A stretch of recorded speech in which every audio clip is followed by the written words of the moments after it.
recently picked up a solar water fountain so I could make an easy water feature for my yard. I filled up a large enamel bowl with water, which proved to be perfect. After setting the fountain in the water, I added some twigs, branches, and flowers to give it a pond vibe, as well as help stabilize the fountain in one place.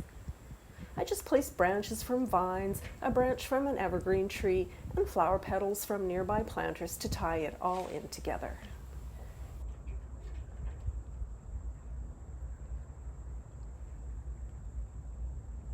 During overcast skies, the fountain may gurgle or even stop for a spell.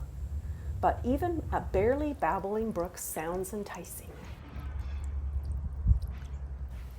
However, once that sun comes out, you have a full-out water feature that looks and sounds amazing. I highly recommend them.